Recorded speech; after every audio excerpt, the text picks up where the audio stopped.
Good evening, everyone. This is John Asher in Leesburg, Virginia, and I am happy to welcome everyone back to the LaRouche PAC Activist Conference Call featuring Lyndon LaRouche. And this is, this evening, the sixth discussion we will have had with Mr. LaRouche, and this is happening under absolutely dramatic conditions, which I'm sure will be spelled out this evening. So with what has gone on, particularly since the end of last week, and the declaration of war against humanity by the British Empire, and Lyndon LaRouche's response, I'm sure that many of you on the phone here this evening will, and those of you listening on the internet as well, will have questions for Mr. LaRouche. So it's very, very important in this dialogue this evening that people come out of this in full fighting mode and fighting shape, because we are without any question at an enormous turning point for civilization. So here we are a few minutes before we officially kind of turn everything on and get the call officially underway. So again, if you're just getting on, this is John Asher here in Leesburg, Virginia, welcoming you. If you're here for the first time, you have come to the right place. This is the location where the real presidency of the United States is being rebuilt in a dialogue with many-time presidential candidate Lyndon LaRouche. We're welcoming our telephone audience as well as those who are joining us via various means on the internet, which of course could be in this country, could be elsewhere as well. So welcome to all of you here this evening. So I'll point out to you as people are getting on right now, and we'll be getting underway just in about 3 minutes, some things that are important that are available through LaRouchePAC.com and other websites. There are a series of leaflets which I would point to, which are under the Get Active section, the tab at the top, which include, there's one that just came up, there's man-made global warming in hell, but what nations will agree to go there? Another, the British Empire's people problem, are you with Zeus or Prometheus? Earlier, free the Pope from Satan, Schellenhuber is a satanic figure.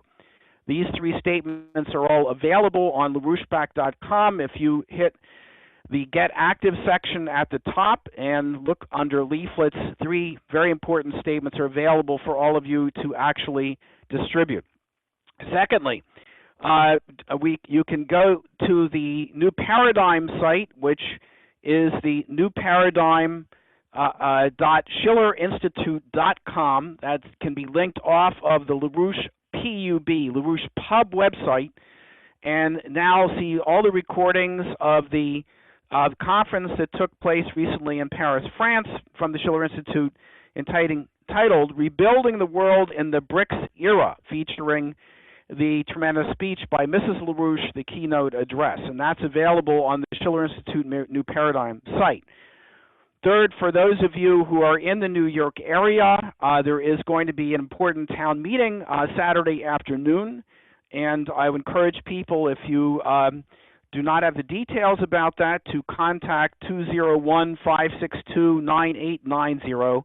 That is 201-562-9890. That in the New Jersey office across from Manhattan of the LaRouche movement.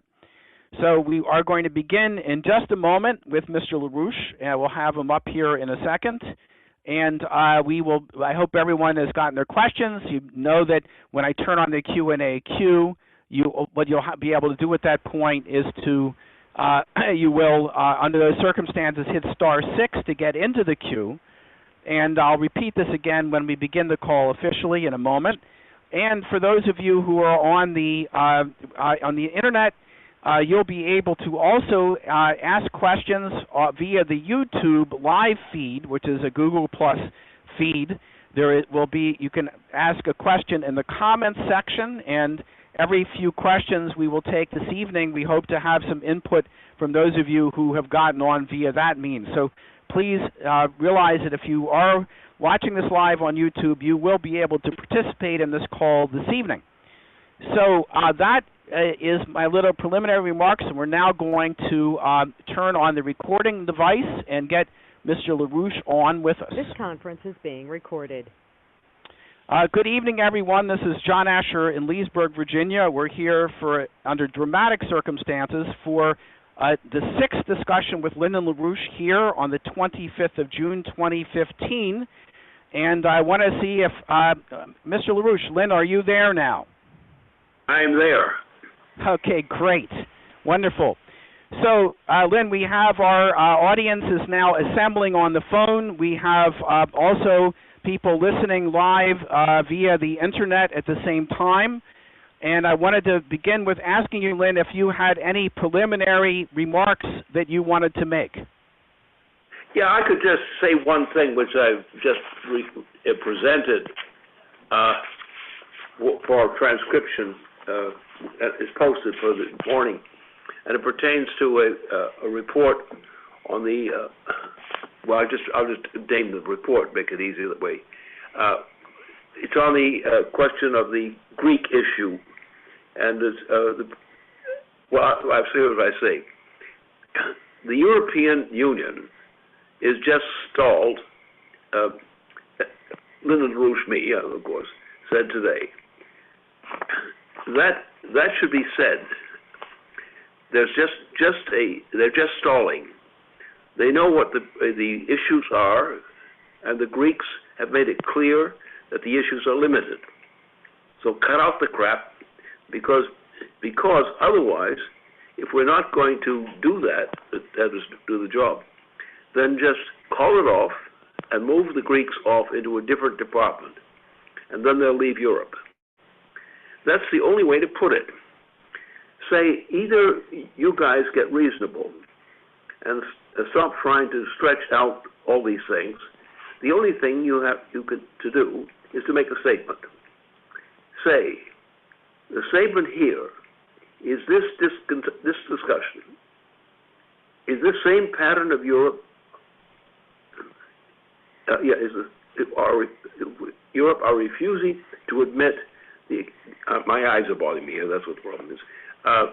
Their governments, because I wrote it myself, or their representatives, have committed a fraud against the Greek people. And these elements are demanding that they get consideration, that the Greeks have to pay the debt, which is a fraud which has been created. Just simply say the fraud will not be honored. So, you stole the money for purely speculation, and you're now demanding to get it all over again. And what we're saying, so what? You've stolen more than enough already. That should be the slogan. The fly in the ointment is that there's an honest department of debt which are attributed to the Greeks. They would mean that we should be bankrupting major speculative interests in Europe and the United States in particular. Therefore, the only way to settle this thing is not to worry about what the Greeks are doing. The problem is that Europe has to worry about is the fact that the European debts, which are gambling debts, are not fungible. Therefore, that would mean, for example, canceling Wall Street and going back to Glass-Steagall. That's policy. What we should be saying, you guys miss the point, because what you're defining are worthless assets. You have to try to recommit. You're trying to recommit a fraud, which you had already committed previously. Now, cut it out. What you have done to go to a global Glass-Steagall policy.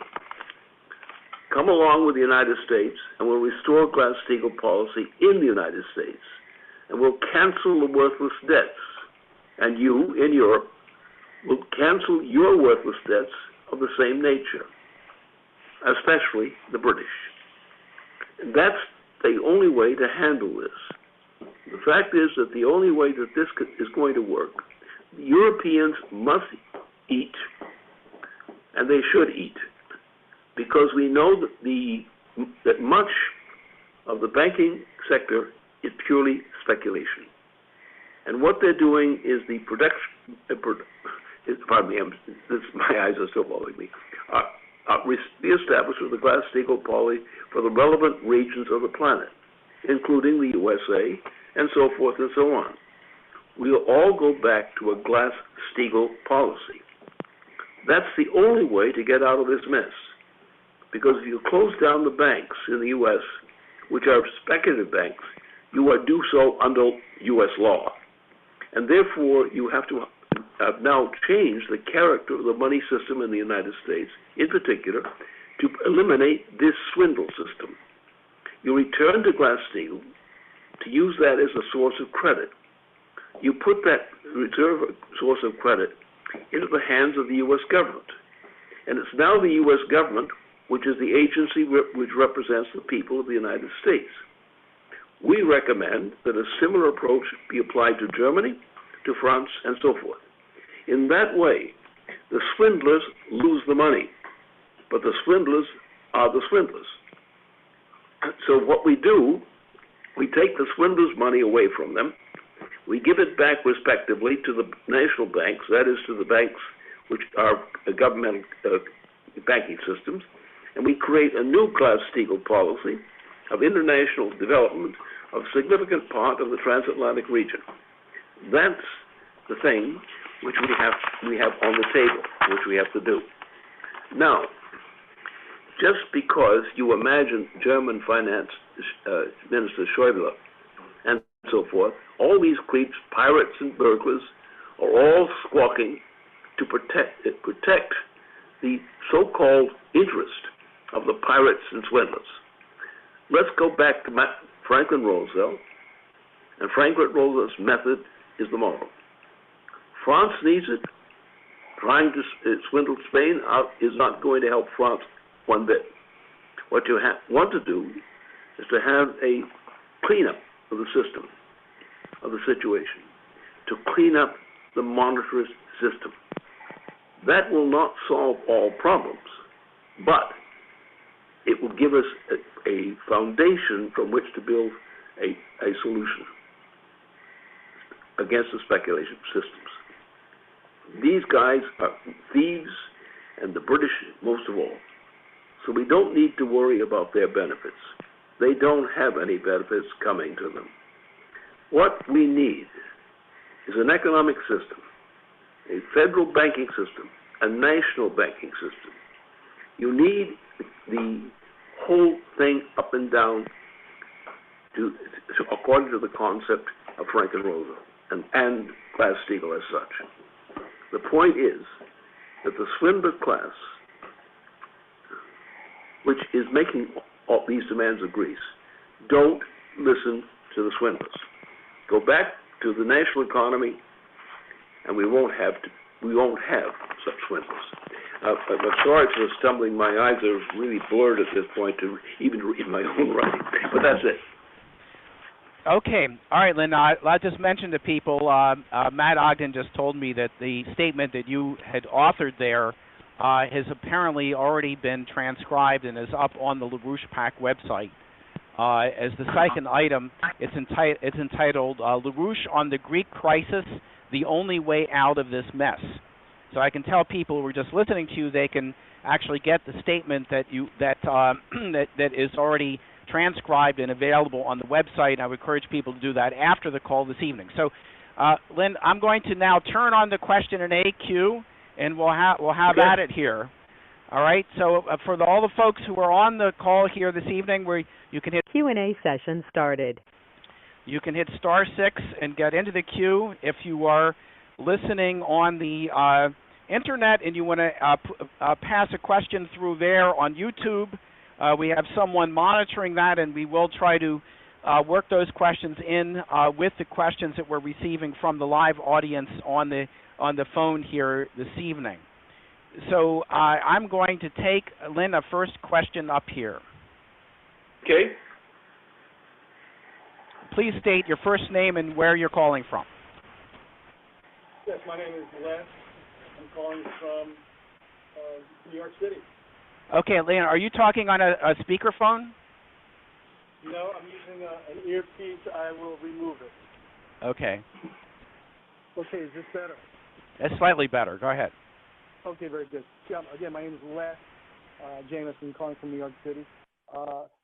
I particularly want to call attention to the effort behind the release of the 28 pages that is happening at the legislative level in Congress. I'm sure many on the call are aware of H.R. 14 and SB 1471 in the Senate.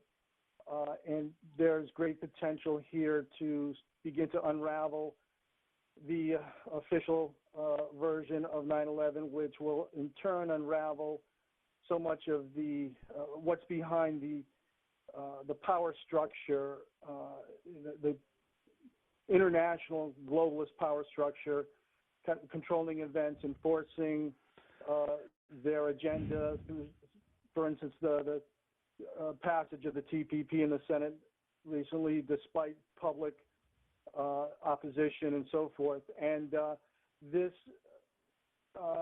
action it's very necessary that we mobilize large numbers of people to support the brave legislators who have taken the initiative on this through their legislation against H.R. 14 and SB 1471.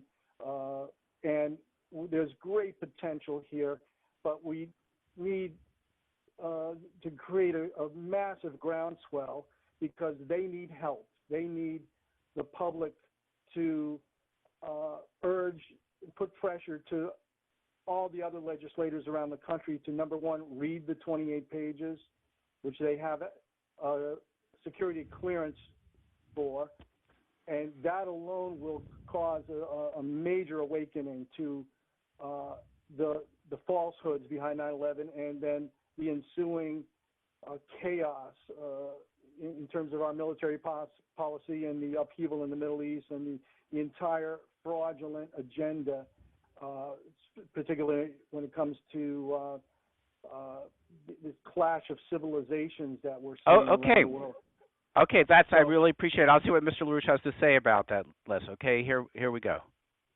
I think I have something to add on this. The subject area presented in your statement just now is, of course, fully valid. There's no problem. I have no problem with that. Remember, I was watching what was happening at New York City. When the two planes destroyed much of New York City and killed a lot of New York citizens. Now, I'm aware of what that was. I have a lot of background on knowing what this is about. I know who did it. I know it was the British monarchy, together with the Saudi king. It was mostly Saudi agents who actually delivered that assassination, particularly on the emphasis of New York City as a target. Therefore, the question is, what's important is, what is it? What is the so-called secret? If the fact is known, and I've known it before it was generally told, because I was working against this problem, and it just hit me when I was in New York, watching New York, frankly, a reporter. And I walked it step by step. I saw each step. I saw each of the two towers coming down. I personally saw that as an observer. So there is no mystery. I also know that the Saudis were the ones who did the bombing. It was the Saudis. It was the chief Saudi at the time, also at the same time, a representative to the United States by the Saudi kingdom. The British created the whole process. The whole history of that is that. So the problem has been that someone says, well, you don't know the secret pages. I said, well, what are you talking about? What difference does it make? We know what happened, we know who did it. Huh? And we know who the culpable people were inside the U.S. government in both the present term, the Bush administration, and the Obama administration. They both covered up on the truth. They both concealed a massive attack on the United States, and they're talking about this and that and so forth and so on. It's fake. And at that time, and when I was functioning around in various ways internationally, doing my own work and operating in Europe, operating in Russia sometimes, operating in other parts of the world, operating even with Britain, or certain interests in Britain were interested in preventing what was being produced at that time. Not all British are evil. Not even British officials are evil. But anyway, so it was a British Empire concocted Saudi operation, the Saudi Kingdom, which is a satellite of the British Empire. And they did it. Now you have people in the United States who were senators and other members of Congress. And they say you can't know what the story is. But I already knew it before the story was delivered. I didn't have to have any number of pages to know what had been done. I already had the information before the time that the question of the 7 pages came up. So the point is, asking for help from the United States government under the Bush or the Obama administration or both is an exercise in futility, a tragic exercise in futility. So what do you have to do? You have to remove those elements of government, including from the Congress, including from members of members of the houses and so forth. You have to pull the chains on them. The Bush administration, under the control of Cheney, who was the real thug in this matter, he was pretty much a thug in all kinds of matters. But Obama is a lying thug. And the shame of the United States today is that Obama is still treated as president. He should have been dumped out of there a long time ago. He has no characteristics of any good that should qualify as a president. But so therefore, yes, what your concern is valid. But the point is, if we're going to win the fight to correct this terror, we're going to have to go at the real issue, the real facts. Whether you have access to certain numbers of pages from a reading from the United States administration's use of this creation of this record, that is not the fundamental question. The fundamental question is, even without those papers, those pages, we already know, those who had experience in this, we already know who did what to whom. We don't know some of the details, but we know enough to draw an absolute conclusion on what the truth of this matter is. So what you're saying is, your point, as argument, is absolutely correct, but you have a right also to get the full information, not the question of how many pages. The evidence was already presented to my personal knowledge in a significant degree, and to people with whom I collaborated in a broader degree. In our circumstances where I had done advanced work as a specialist, investigating the British Empire and its relationship to the Saudis. I had a track on it. I didn't have the exact dates and so forth of this thing, but I had the evidence.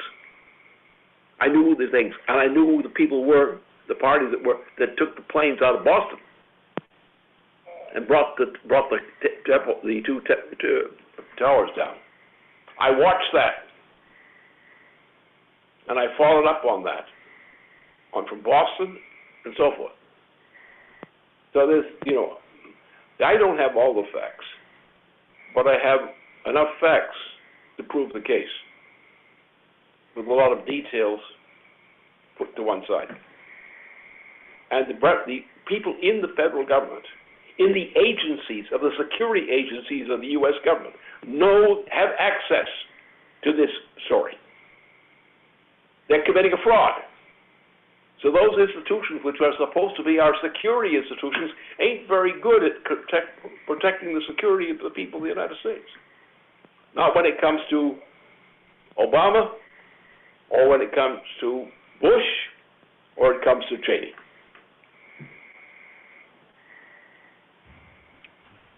Okay. All right, we're going to take another question up here. Please give us your first name and where you're from. Hello, Mr. LaRouche. Yeah. Hi, my name's Jonathan. I'm from White Plains, New York. Go ahead. Okay, my question is, in layman's terms, can you tell us, does the passage of the Trans-Pacific Partnership trade deal, also known as Obama trade, will it have a devastating blow on America's sovereignty, and also does it threaten the BRICS nations? Thank you. Both are true, but I would say especially what Obama has done in particular. Remember, he's made two swipes at this thing. What he's done particularly is actually a mortal threat to great numbers of American citizens, because he's going to deprive them of necessary health care in terms of medications. Remember, the whole thing has been brought under a inclusion of the control of the medications in the international market. But this means that more people are going to die at a more fast rate than ever before. And unless Obama is thrown out of presidency, that's what's going to happen. That really is the short term thing. I could give you more if you want, but that's the short term. Okay. All right. Take another person up here. Please give us your first name. This is Dwight Hayes. I'm in Indianapolis, Indiana. Yeah. Good evening, Mr. LaRouche, and thank you for having these fireside talks. What I wanted to ask you to clarify is the difference between Hamilton's National Bank and the Federal Reserve Bank, because some people are confusing it, thinking that what Hamilton was calling for is another Federal Reserve. And I'll wait for your answer. It's not really that. There are elements of the Federal Reserve design which has gone through a lot of changes over periods of more than a century now, 2 centuries. So there are aspects to it. But in the case, if you look at it from the standpoint of what Hamilton's records was that Hamilton was associated closely in his leading position in the United States with George Washington. He was the key advisor and designer of the U.S. system, economic system, the foundations of it. He did it. He did it with the cooperation of 2 other members of the body which conducted the congressional proceeding which created the United States. Now, the other part of the thing is there's another side which is very, very ugly. We had, after the death of George Washington, and after the fisherman from New York State, who was a good man, but he was not really competent beyond what he did in France. He did some excellent work on behalf of the United States in France.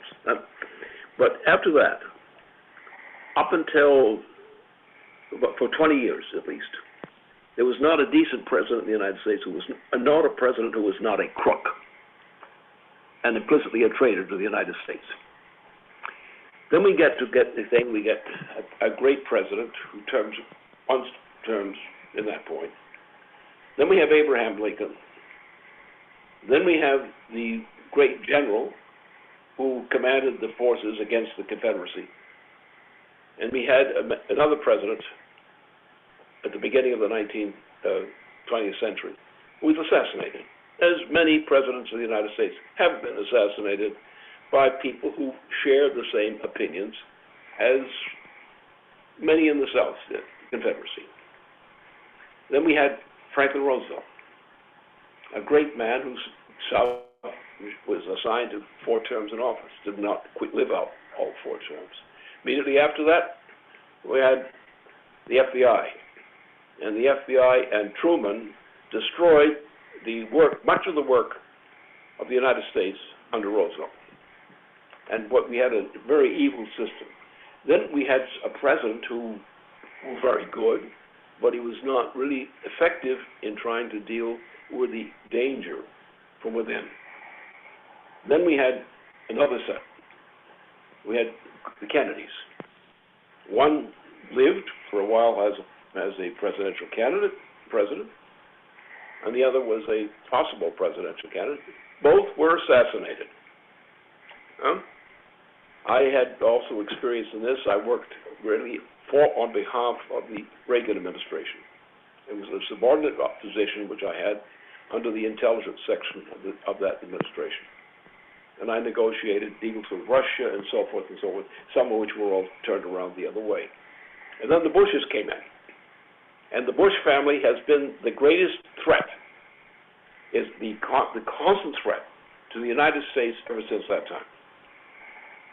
And Obama is nothing but a copy of the same thing. The Bush family, Cheney, so forth. Cheney was evil, probably still is evil.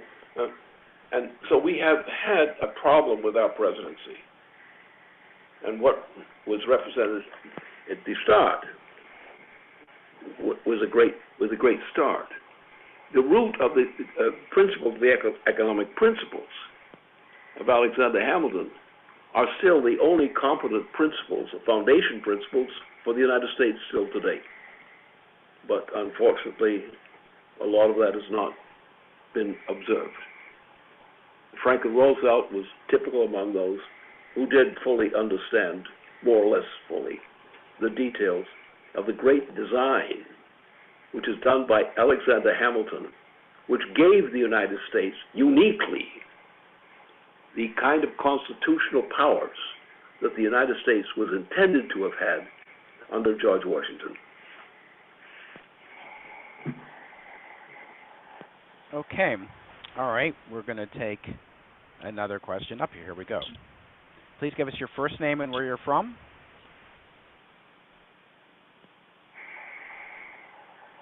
Hello? You're unmuted. Yes. Okay. Go ahead. Hello? Oh, yes. My name okay. is Modesta Prince, and I'm from East Orange, New Jersey. And I was told that you cannot answer personal questions, but I am being cheated by the government. You know, the bank will not send me my full pension check, and I just want to ask LaRouche, you know, what does he think? You know, what can I do? I've been to Clinton 3 times, and they won't send me my full pension check, my full 42 years. And I just wanted to know, if there's anything he can do for, to help. I think that we have a possibility of help. What I mean by that is that under the present government, particularly the last, or shall we say, the 2 Bush governments together with Cheney, and also with Obama. Now these governments, under these presidents, have been the greatest source of oppression and corruption in the history of the United States, let alone the Confederacy itself. Their intention is rotten. You see from the practice, for example, from the 2 Bush administrations I just referenced, and from the Obama administration, which is now closing into its 2nd term of office. Evil. Absolutely evil. And we have done nothing about it. What happens every time we get a bunch of people in Congress, many of our people essentially have pretty good credentials. But they don't always have the courage to carry them out. And that just happened recently on this question of the trade bill. We had the majority against Obama, And then another step was made, and they shut it down practically, or tried to shut it down so far. So you were cheated again. Not an uncommon thing in U.S. history in modern times. Therefore, we're always in the process of fighting on these issues. The problem is to get people on 2 points. That is the ordinary citizens. Remember, the ordinary citizens, you must understand this, as well as other people do, that government in the United States today is rarely fair. That politics and political favors and political solutions and so forth come first. And justice to the citizen occurs occasionally, but it's not reliable. You cannot guarantee that it's going to be delivered to you the next time around. What we do need, of course, is a presidency. Now, I would say there's one thing that's missing, and it's not really mentioned enough. Glass-Steagall. Under Benjamin Franklin Roosevelt, we achieved the greatest improvement in the design of our governmental system that we have had up to the present time. John F. Kennedy actually was a hero in that direction. There are other cases like that. There's great individuals, or even presidents I've known personally, who were good people, but were not given the power to exercise the good that needed to be done, often very urgently. So that's where we are. Now we're at a point now where we're on the edge of a threat of the virtual extinction of the human species. And so all these kinds of injustices and evils which we have experienced in past times are now coming down to becoming really almost a genocide, a general genocide, a mass killing of the human species. That's what's threatened. There's now something from Britain has come out trying to turn the popes into becoming murderers. This is the kind of thing that's going on right now under the Obama administration circumstances, for example. And so therefore, all I can say and guarantee in what you're asking about, which I consider is a very fair question you're posing, is how do we get the job done? And I think we can possibly actually win the fight on this case. The threat to humanity is almost universal. That is, there are forces in Europe and elsewhere which are determined to, Obama, for example. If Obama were to carry out his current military policy, there would not be much of anyone living on the planet Earth. Because any war, which Obama would start now, would be a terminal war. That is, in all strategic sense, the kind of thermonuclear warfare which Obama is insisting on producing. And it's Obama himself who's doing it. Actually, the Queen of England is the real evil, but Obama takes the joint because he's the president. And the danger is we're not going to exist anymore unless we can do something to, for example, if Obama were removed from office now, I think that the result would be that we would not have a thermonuclear war. But the way he's going now, and he's acting like a maniac, just completely irresponsible, and acting like an idiot. And that's dangerous. All he has to do, and he's got the figures inside his administration to do it, to set into force a thermonuclear war, which if the United States were to start it, would be responded to by Russia and other nations, and the result would be there's no security in the hope that maybe humanity will survive. So that's what we're living up against. And what you're talking about is perfectly legitimate. It's an essential element of the kind of problem, the kind of threats under which our citizens live. But beyond that, there's something much more menacing. There's a threat of the extinction of the human species, which could come as soon as this summer. And that's what we have to stop. Okay, take the next person up.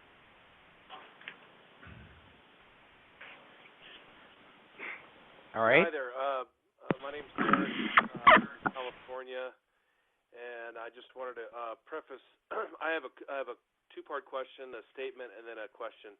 But I wanted to preface this with I think your leadership is great. First of all, with the BRICS and everything, but my concern is when you're going up against world powers and establishments that have been there a long time, wouldn't it be a more effective or authoritative to have the identity of the United States in terms of the three branches of government behind you, in terms of like a presidency or something like that?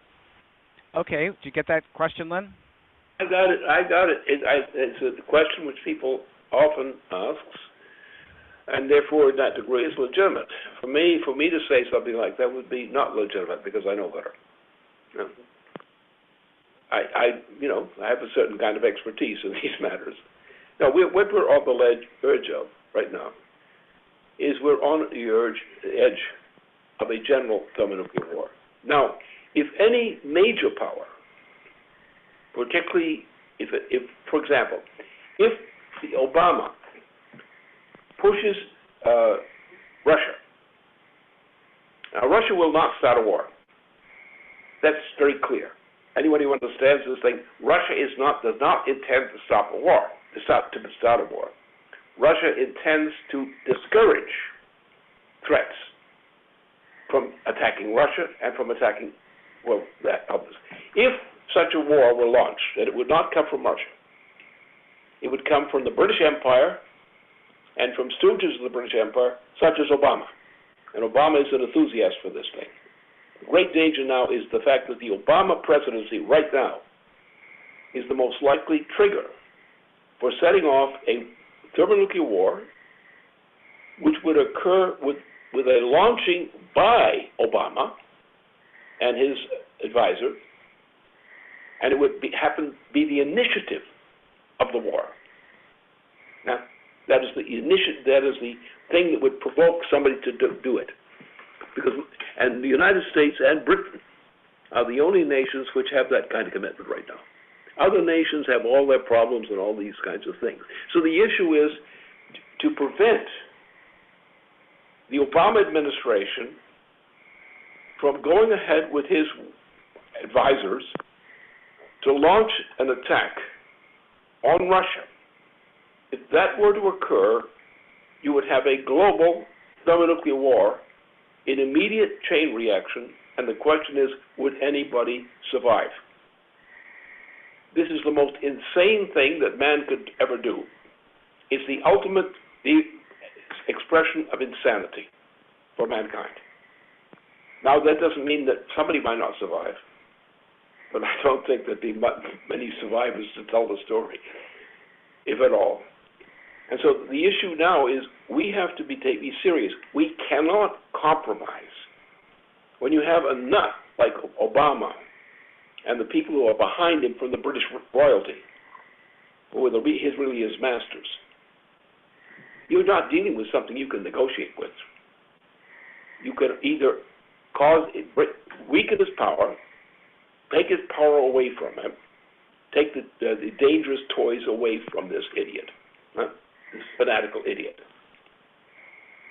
And otherwise, I tell you, it is not unreasonable to presume that if Obama is not removed from office, there might not be a human race over the course of the summer. That's the fact, the actual fact of the matter. And everybody who understands what thermonuclear war means understands exactly what I've just said. Okay, and just a reminder, those of you who are listening live via the internet on YouTube, you can submit a question and it will be fed to me to read. And otherwise, you can hit *6 to get into the queue. So I have a question, Lynn, here, which is following up exactly what you just were going through from Brandy from, I'm not sure exactly where, but Brandy asked the following question. She's listening on YouTube. She says, concerning all the executive orders Obama has signed, aren't they illegal? It says, in my opinion, Brandy says, we need to clean house from the top to the bottom, and this president has been a complete failure from the word go. It's time to get him out along with Biden. We are in a very bad situation here. It's time the world to know who Obama works for, period. I don't know if you want to say anything more about that, but that's what one person said, Lynn, who's listening to you right now. Well, I think that's a real fact. That's the truth. We do have to. Now, we're not totally impotent in this matter, but the threat is so great that we have to realize that what we're doing is we're dealing with a potential ultimate danger, and we have to define what the ultimate danger is, if it is a reasonably a serious danger. And what I said, for example, about what Obama's policy is in terms of his relationship to his master or mistress as the Queen of England is serious, is deadly. You also have a thing that it has got into the British system in the name of the papacy, which is to reduce the population of the United States, or the world as a whole, in fact, from the present population level to less than 1 billion people. And do it quickly by mass starvation. The policy to create that effect is already in place. It's been announced in the recent couple of weeks. It's presented clearly. The danger is very great.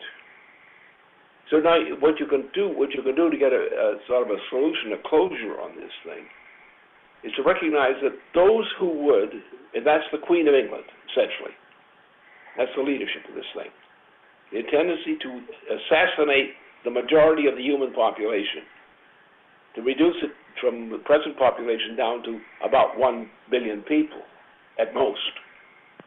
That is sort of the same thing as what I've been talking about in terms of the war danger. It's a different aspect of the thing, but it goes to the same kind of intention. And that's what we are. We have to change the world in a way which is not unreasonable in any sense. We have to do one of the things we call the good things. We have to recognize, I would add one thing on this thing. Is it, why is it that, in fact, as I know the facts, that the end of the 19th century, the beginning of the 20th century, as with the case of some evil characters out there, that we have been moving in the United States, in Britain, and elsewhere, in a long-term tendency to reduce the conditions of life of mankind on the United States, in the United States and beyond, and around the world generally. Yes, we've made some progress, particular progress, but if you look at the conditions of the life of the typical American citizens since the beginning of the 20th century to the present time, the condition of life of the average citizen of the United States has been degenerating. And when you look at it in the long term, up to the present date, from the beginning of the 20th century, you see that everything is threatening everybody.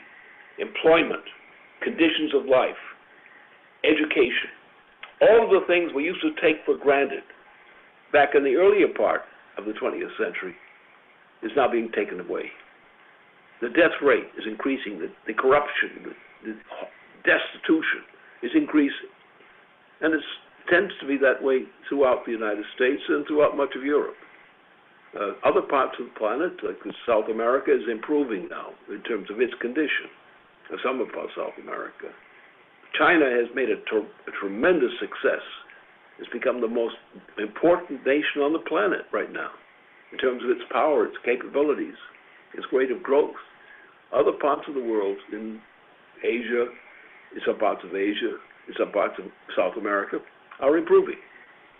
But for us in the United States and for us in Europe itself, we are all actually falling into an absolute disaster. And if you can think back to what the conditions were at the beginning of the 20th century, as I came in closely after the 20th century, things were then much better. Things were going in a much better direction. Yes, there were many problems which preceded the First World War and which continued after that. But the real bad stuff came, about 1980. And after 1980, into the middle of the 1980s, then we began to go, in the United States, we began to go down toward hell, step by step by step by step. And we got to change it. Okay. All right. Well, we're going to take another question up here. Please give us your first name and where you're from.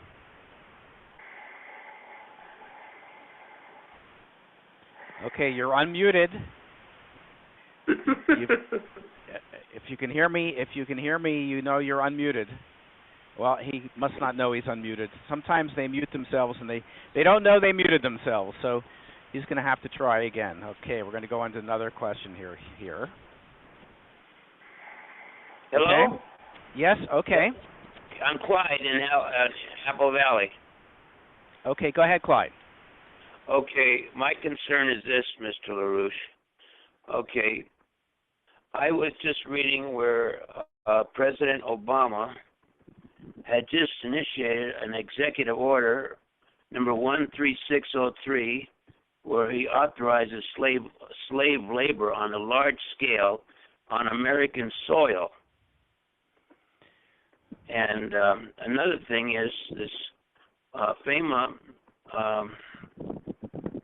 camps that they've got through this JDM 15, and I don't know when they're going to start rounding up Americans, because I know one thing: if we wind up in a FEMA camp, we're not getting out of there.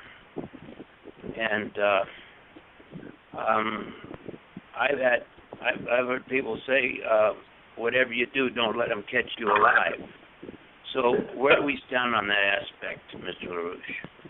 Well, I think it's up to us to become back to our senses. We really do have the potential ability as an American citizenry to cure many of these great threats and other kinds of conditions, but we don't do it. The reason is because we look at the other guy as being the responsible person to get us out of this trouble we might be facing. What people say, well, they use the word they. They don't let us do this. They don't do this for us. Huh? Their attitude is that they do not take responsibility for what happens to the people who live under our government. They're always going to say, they. Well, I'm not ready to act because I'm not ready to act to deal with this problem. I'm not going to take a risk to deal with this problem. I'm not going to solve the problem. So they go along. They pass the buck. They say, I got a problem. Somebody has to help me. Well, that's fine, and try to help you. But will you try to help yourself too? That's the issue. And then if you want to do help yourself, don't you have to find out what the skills are you need to adapt to do that? Don't you have to discover what the facts are that you have to take into consideration to deal with the threat to you and to your family and to the nation? And the problem is that many people just don't have the guts to step up and show leadership when the public as a whole needs leadership. I know this very well. I think many of you out there know that just as well. That people duck the issue. They don't take responsibility. shall we say, they don't make good soldiers. They always go out in the latrine and hide when the battle is about to begin. I think we should cure that. I think we should take that seriously.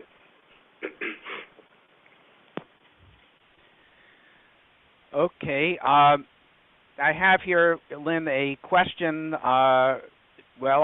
He's from Professor Francis Boyle from the University of Illinois Law School, and on the danger of World War III. Yep. He says, I wish to give my personal regards to both Linda and Helga LaRouche. We are in a very, very serious and nearly cataclysmic situation with regard to Russia over Ukraine, as well as the disintegrating situation currently in the Middle East, which also threatens to pull in Russia as well as Iran. Obama is also threatening war with China as well. Clearly, World War III could break out very soon at any time if Obama keeps moving in this direction.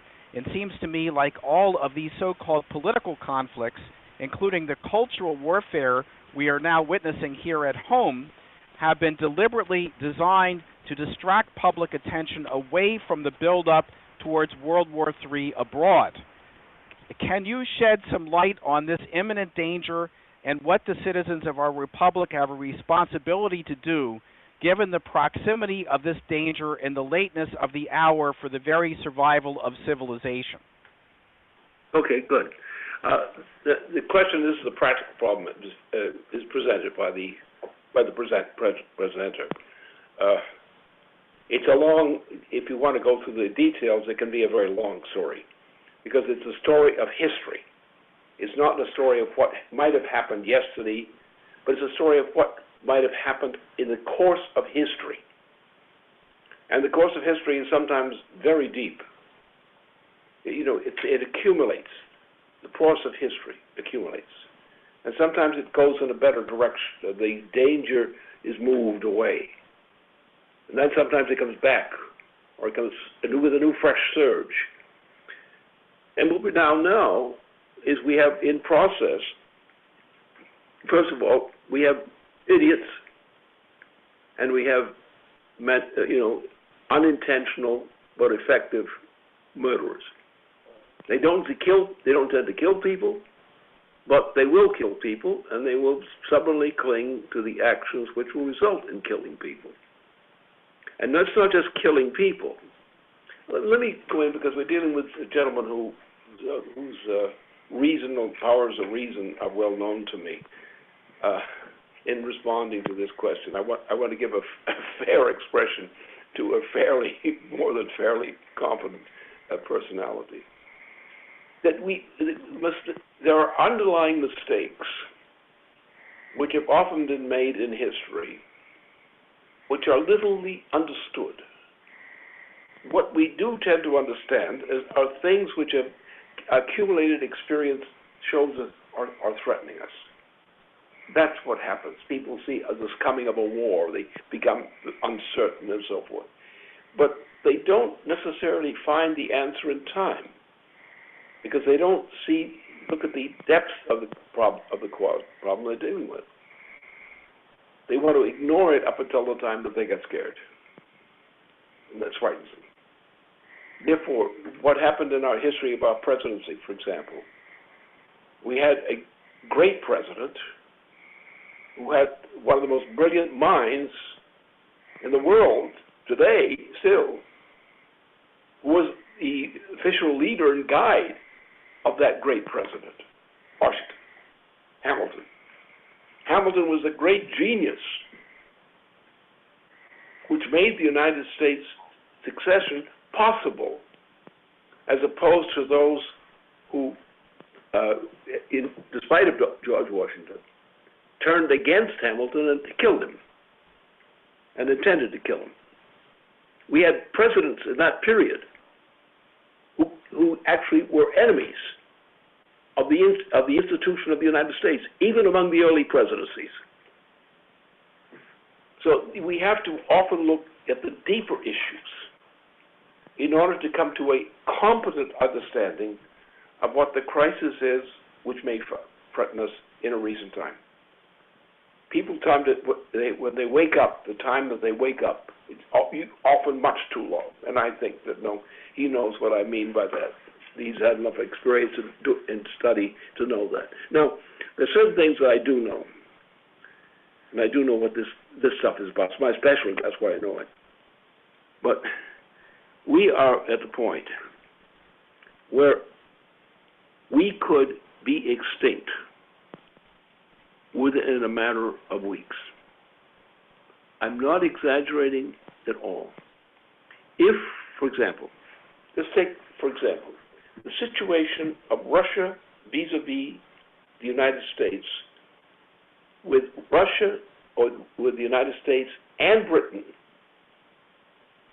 controlling a threatened war with Russia. The war would not come from Russia. Some of the shooting might come quickly. The minute that Putin were to act to recognize that the Obama administration and his British associates are prepared to launch a general thermonuclear war against the United States. Now, really, it's against the United States, but against Europe in general. The war is on. And if, say, it happens on sometime in the early summer, which is a likely time for this to happen, everything is now rapidly building up very closely to the point of a ripeness for a general thermonuclear war. And when that general thermonuclear war occurs, on the next day, there will be a lot of people who suddenly went out of existence on this planet. That's the effect. Therefore, we have to understand this issue and we have to operate on that. And people are trying to say how to get rid of this thing and how to conquer this guy, how to beat this guy, how to stop this war, how to suppress that. These people are just worse than fools. Because we're at a point where the potential is that mankind has built into himself, into man's culture, especially into the transatlantic period, has built into the transatlantic period an intention for thermonuclear warfare, whether they know it or not. And the administration of Obama knows it. The administration of Obama, that is Obama itself, knows it. So if a war is going to break out, it's going to break out probably because of Obama. Because if once the minute that Obama is able, like others who might be involved in this, to take a step which moves Russia to a thermonuclear action, at that moment, the general extinction of humanity on much of this planet will occur within a very, very short time. And therefore, what we have to do is, knowing this fact, we're at this fact of the threat of thermonuclear war right now, in those terms. In a matter of summer weeks, we are now approaching a point where the interaction, the frictional processes will lead to a thermonuclear exclusion. And it will come, right now, it will come from the paws of Obama. He's only his tool, but that's the bomb. And therefore, unless we understand that, which demands that we understand what the conditions were that allowed this threat to emerge, as it had not emerged, say, for example, when Bill Clinton was president. There was no such threat when Bill Clinton was president. Since the Obama period, especially since the Bush family, or Cheney, you've seen the march toward hell in process. And if we want to talk about other nations, you can talk about them. But I think the thing which is ours, the United States, we of the United States must take the responsibility to make sure that the forces of the United States are not used for the purposes of extinction of the human species.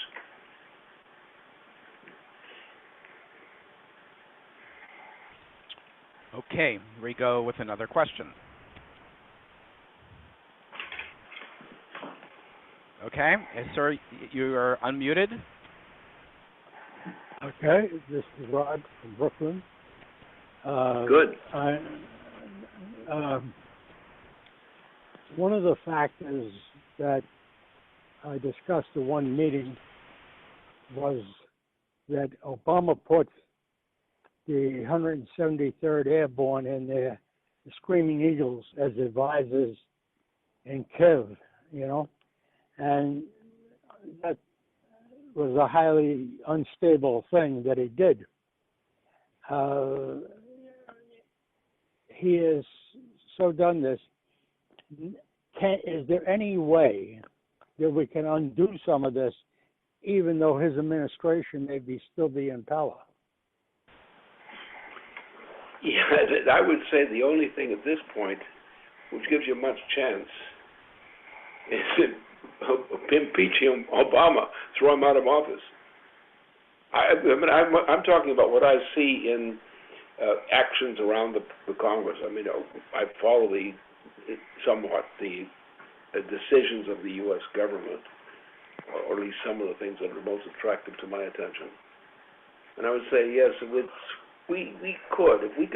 would say if we could throw Obama out of office in the right way right now, we could probably prevent World War IV and V and VI and so forth. Huh? If we can't do that, we're in real deep trouble. And so everyone said, well, we're on the side of the United States. What do you mean you're on the side of the United States for conducting a thermonuclear war? Hey, buddy, you're the guy that's going to get fried. And all your friends will be fried too. And it'll be done quickly, and you'll be not able to do a damn thing about it. And that's the issue. And the question is, how do we mobilize the forces? And I think, as I just mentioned in response to a friend of ours, that you have to look at the deep roots of any threat of this nature. The deep roots, the deep historical roots. They sometimes go back to decades or even longer. Most people don't have any knowledge of what history is. They may sometimes be able to get a chronology and say, and at this point this happened, this point this happened, this point this happened. But they don't understand what the process was. They don't understand what the causes of the process were.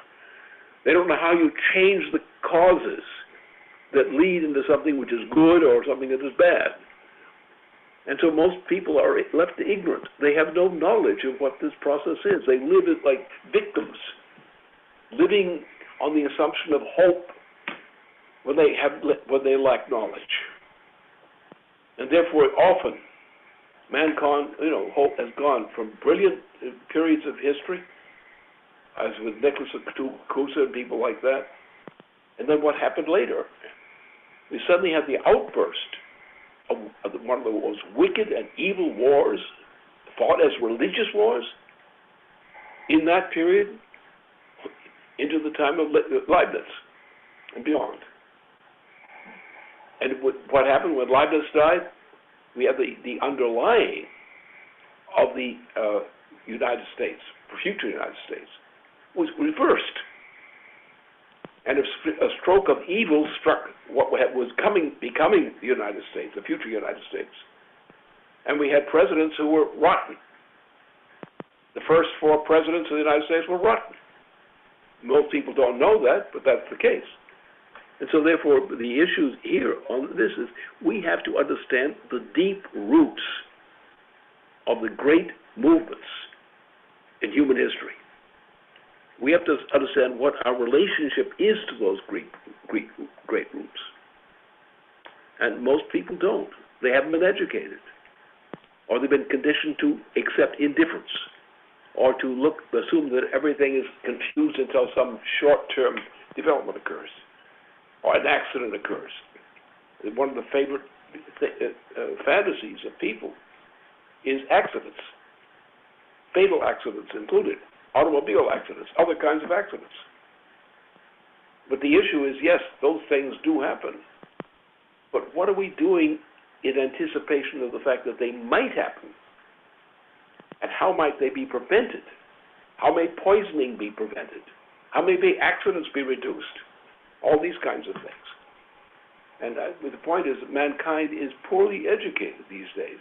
It's not because of the individual as such, it's because of the society. No longer gives much care for members of society. And a few of us who, had our hide teared off of it, do understand these things because we've had the experience. We know what happens. And other people hope that they don't have to know what's going to happen. Okay. Here we have another person up here. Okay. Okay. Hi, this is Kathleen from Massachusetts. Okay. Now, I'm a... Yeah. Hello? Go ahead, Kathleen. Oh, I'm out for all of humanity. And it states in the Constitution that, of course, you need to give it, you just don't do it for any old reason, but if you're under, like, a tyranny, we have the right, the citizens have the right to get rid of that tyranny, get it out. And I don't understand why we're not doing that. What do you mean by right? In other words, it states that if you have an overbearing government, that the citizens have the right to get rid of that overbearing government and get a new government. You're referring to for example, like what you're explaining, Mr. LaRouche, about setting up a new presidency now. Oh, great. Great.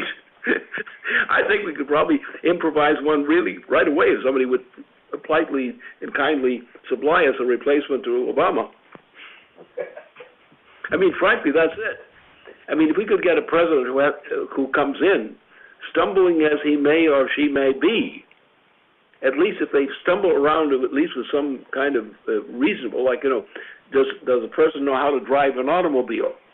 And they may not be the best driver in the world, but if they intend to avoid contusions and so forth, they might be preferred over the madman who's a reckless driver. But I think in general, that those considerations are true. But I would not like to have our citizens dependent upon successful, good accidents. Okay. All right, we can take another person up here. Hello, can you hear me? Yes, go ahead.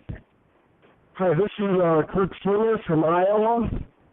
I was just wondering, what is going on with the 28 pages? Say it again, Kirk. It was a little distorted. What is going on with the 28 pages? Okay. Well, Mr. LaRouche did talk about that at the very beginning. I don't know if you want to refer that. He was asking again, Lynn, about the 28 pages that you talked about at the beginning of the discussion about 9/11. I don't think that those pages in and of themselves are going to solve the problem, because what's happened is the 28 pages, these pages have been around for a long time and they've been available as such, but the pages are not really the important issue. In fact, they're an important issue about the way the whole thing was handled, but they're not the issue in fact. The issue in fact is what I saw by video, looking at the two planes successively circling the southern part of Manhattan, and I saw the destruction of those towers and the killing of the people in them and around them. That's what I know is the fact. I also, as I said earlier, I know some of the facts behind this thing. The facts that are not discussed. Like, who did it? Well, I know who did it. It was the Saudis. How did the Saudis, it was Saudi forces that did 9/11. The Saudis are the agent of the British agency. I knew this before it happened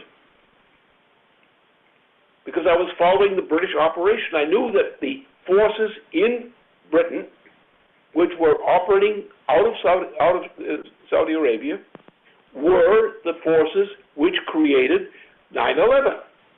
I knew that the official, the official representative of the Saudi kingdom in Washington, D.C., the representative, was a key element in causing 9/11. Oh, I know also a lot of other evidence which I've received by sharing it on side issues which are related to this, that how the thing happened, why it happened, and who did it. I know that. Now, then somebody comes along and said, what about the pages? I said, that pages thing is just a true case. But why are the pages suppressed? See? You can't say the pages are the problem. Why are the pages suppressed? The federal government has the press. The Bush administration had the evidence. Obama has had the evidence. He has had the evidence that the Saudis, working together with the British, committed the crime against the United States.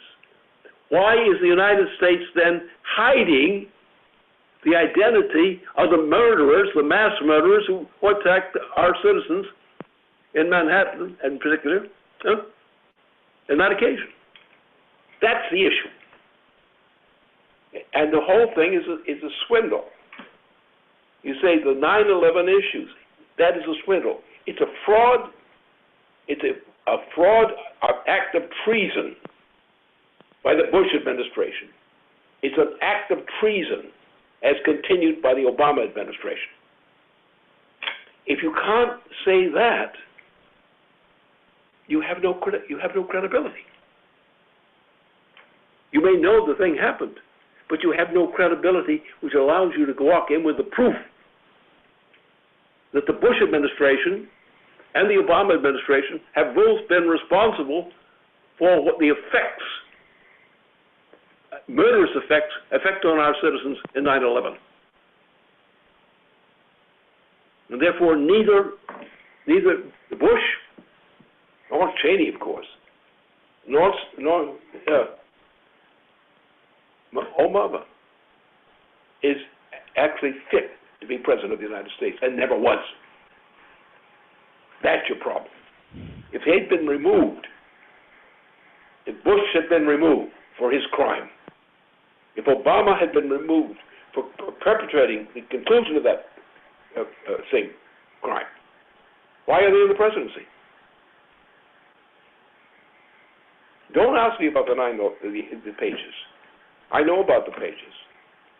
I support the people who are trying to force the effort to expose the pages, to bring them out against those members of Congress and the White House who refuse to allow that to be exposed. That's why the pages thing is clear. I know what happened.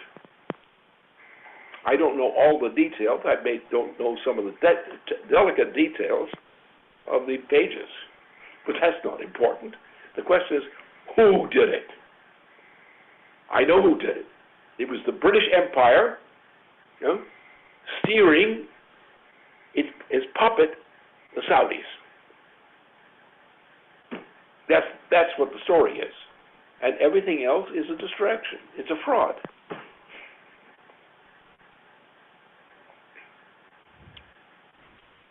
Okay. All right. We have another question up here. Please give us your first name and where you're from. Hello. Yes, Hi, my name is Clement, and I'm calling in from Maryland. And I just heard about Mr. LaRouche about last week when I met several guys, 2 guys actually at the MVA and in Gaithersburg. And I have a question though. My question, I should have 2 questions. The first question is, since we actually have been looking at the activities of presidents, especially Mr. LaRouche was talking about what President Bush did, and all the activities which have been actually against the people and the will of the people, and then, just giving it names and all that, starting wars and everything. And I know it's against the people's wills. And Obama came into power and did the same thing. How do we know, and what guarantee do we have that the next president, of all these candidates that are campaigning right now, are just not going to carry on with the same sham of a show? And the other question that I have is, how would we mobilize the people? Because this is actually a serious threat to the existence of the people. And how would this beautiful act that you actually are doing, carrying on right now, how is it going to be known to the rest of the people if we have to mobilize? Because change actually comes by mobilizing enough people, and then people act upon the principles which are being propagated by an organization such as yours. How would we have to do that? Because, nowadays people what they do is watch TV, play games, and go to work. So it seems as if there's no much. I would do as much as I can in order to influence my peers so that they can see what's happening really. I have friends in China, I have friends in South Africa, I have friends everywhere. And we talk about these things every day, and, we think about what could be done, in order to end this madness. But the rest of the people seem rather to be, they caught up in a wave of dreaming and just not wanting to do anything. But, you know what I'm trying to say. Yeah, I do. Yeah. Mm-hmm. Well, the problem is largely that people in the United States have become increasingly ignorant, among other things. That the level of intelligence on all levels, even scientific intelligence, that we had one scientist serving in the United States in the 20th century.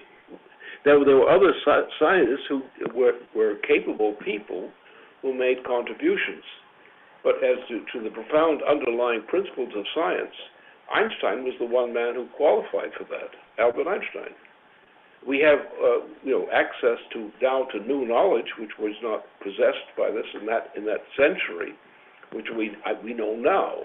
We know the solution for the water problem. We know what the solution is. We don't have the practical solution in hand, but we know what the principle is. We know how we can improve the moisture level, management of the moisture level delivered to mankind on different parts of the planet. We know these things. We know many other things which are very useful as scientists, but most ordinary people, in terms of education, in terms of experience, have almost no knowledge of these matters. And therefore, the ignorance of our people. See, the idea of the individual is sometimes exaggerated. You say individual opinion. What about the individual opinion of a person who is totally ignorant? You want that as a standard of government? Do you expect that standard of government will protect the nations against mischances and terrible effects? No. Therefore, we depend upon a social process. We're not talking about individuals, so-called rugged individuals. There are no rugged individuals. There are only successful ones and unsuccessful ones. That is, the ones who are able to do something for mankind and those who can't. And our job is to become a part of the group of people who knows how to help people to become competent in their own affairs. I mean, why do people have stupid ideas? Because they're ignorant. Sometimes because they're a thief, and that's their profession. Or they're all murderers, and that's their profession. But for the most of the time, mankind's problems lie from a lack of intelligence. And the lack of intelligence is that society has failed to provide their young people and so forth, and older people later, with the kinds of knowledge which will give them the ability to make competent judgments, And I'm saying today, in today's society, the moral breakdown which has gone over the last half of the 20th century. The 20th century was already a century of decline in the moral and intellectual quality of mankind. In the last half of the 20th century, in the late half, things began to go down.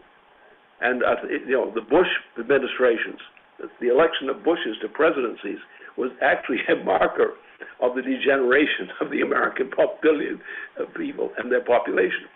So the problem is now, if you can't control human behavior by authority. You could try. You may be able to stop some things that shouldn't happen from happening. But in general, as a policy matter, you have to develop the qualities of creativity and good judgment in the general population by good education, by good offering of good practice. I mean, you don't just supposed to know something. You don't really know it unless you can practice it. So it's not just knowing about something; it's knowing how to do it, or how you have a friend who can collaborate with you and do it. How friends can do it. And so therefore, the question is really one of the development of the human mind, the moral development of the human mind, the scientific development of the human mind. Without those accomplishments, mankind is a dumb animal. Despite of all the good means that they may have intended in their own life within the restrictions of their own judgment, they have been cheated out of the access of the goodness that mankind should be inherently expressing.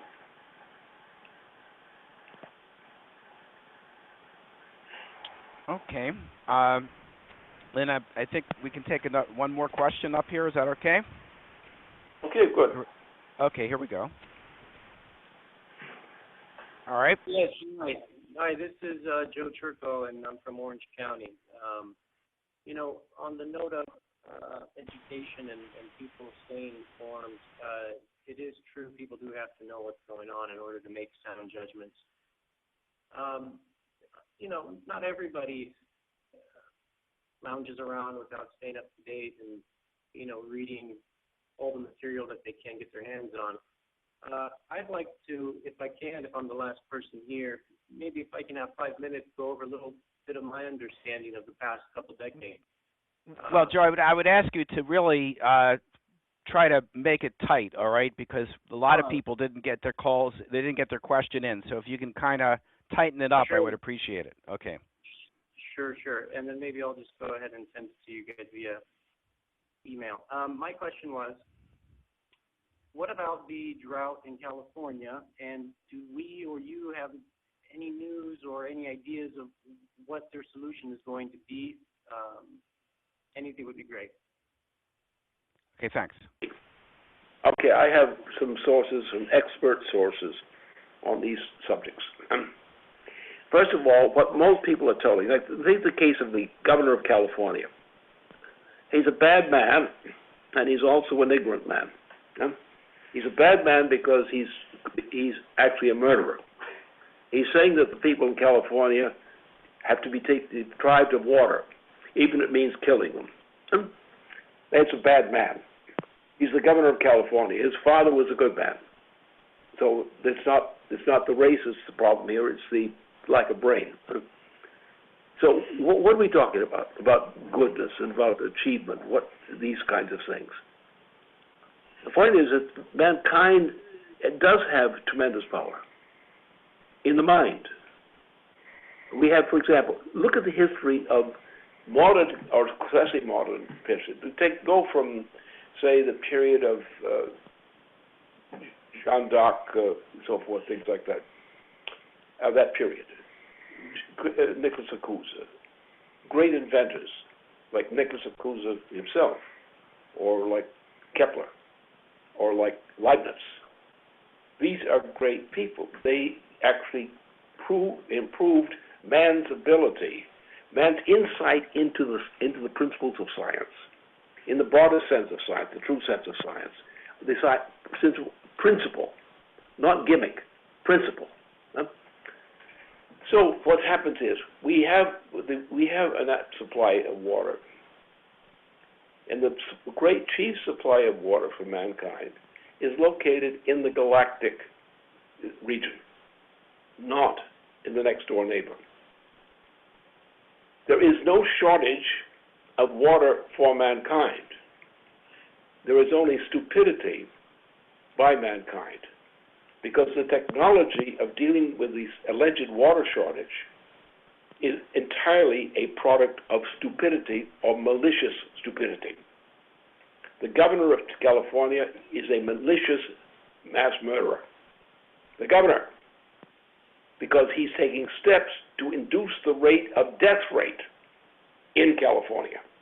And there's no need for it. There is need for supplying the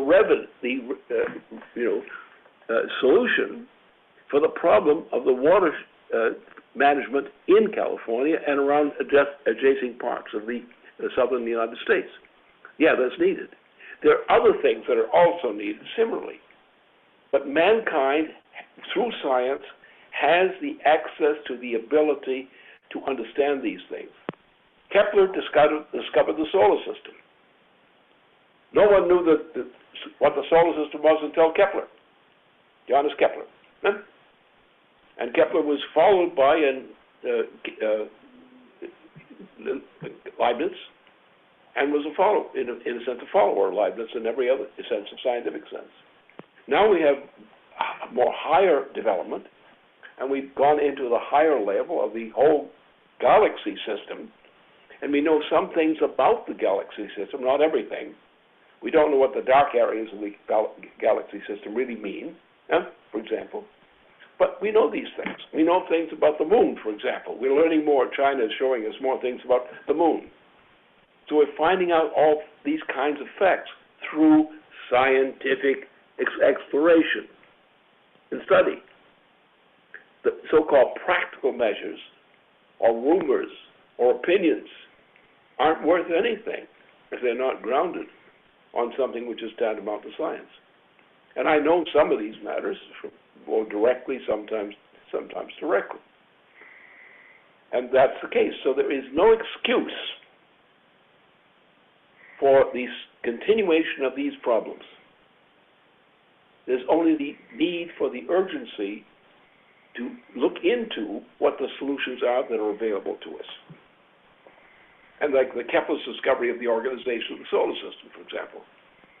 That was a great discovery. It was unique. He did it. Nobody else did it until after he'd done it. What we're getting now on the question of the water aspect of the galactic system. We know that the galactic system provides most of the Earth's water. And if you don't know how to deal with the galactic system, that's your mistake. So these are the kinds of things. Without a competent understanding of the meaning of science, it is not possible for us to deal with these problems. But so far, considering the progress of man in science up to this present time, there is no excuse for the kinds of problems which face us right now on the question of water and other things.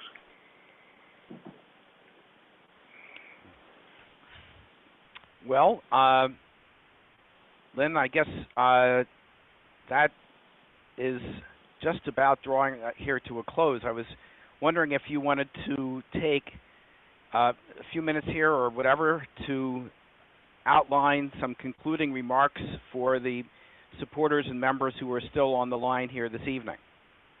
Okay, yeah, sure, why not? It's a good idea to do it, and it's a fun thing to do. I always enjoy working with our people and our circles of people because the discussions that we can sometimes get into are profitable for them and for other people as well, and it does help the process of men's happiness about having fellow man around someplace. Now, we're in a greatly endangered period of American history and world history. And what we are seeing recently from around the Pope, from the British, and the Pope's intention now, or the British intention now, is to reduce the population of the planet to about 1/4 of what the population is today, and to do it rather rapidly. Now, this is simply mass murder, and it's done in the orders of the British Empire, of the British monarchy. It's done in that face, and it's being pushed now. The Pope is being pushed to commit genocide. I mean, this means reducing of the human population as the stated intention of this action. The intention is to reduce the population of the earth permanently. Now, what the effect would be of doing that would be worse than that. But it's being pushed. It's being pushed chiefly by the British Empire. Now, to understand what that means that you have to understand what the British Empire is. Now, let's take the current British monarchy, include the British royal family. These people are on the record as being mass murderers in the extreme. And as long as the British Empire has any significant power of influence in society, mass murder in society will spread. It is now spreading rapidly now, reducing the population of the planet now from the immediate site of 7 billion people to 1. Mass murder of citizens throughout the planet. And that is what the British monarchy has as its leading policy. And it has been the leading policy of the British monarchy ever since the current British monarchy came into existence. That is Satan. The British monarchy is a satanic force. And it's the chief force of evil living in the planet today. And we're on the verge of an attempted mass extermination of human population currently from 7 billion to 1 or less. That's what's on now. And it's the British monarchy, the Queen herself, are all shit and caboodle. And that's what the problem is. That is the example of what the policy of evil represents in the course of human history during this century and now.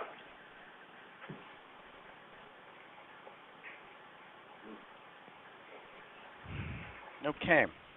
Well, I think you've given everybody a lot to think about here this evening, Lynn, and I know people will listen to this recording again. This has been our 6th conversation. Everyone has, I think, benefited greatly as a result of this. And, of course, for those of you who are on the phone, I know we weren't able to get to all the questions, so you'll have to come back next week and get in line there, and we'll just get to as many questions as possible. And there's a lot of follow-up available on the website. And I think Lyndon LaRouche here has given everybody here a certain level of marching orders to go ahead and what we've got to do to change what's going on in this world. So thank you very much again, Lynn. And we look forward to talking to you again next week. And that concludes our call for this evening. Good evening to everybody, and that's it for tonight. Good night now.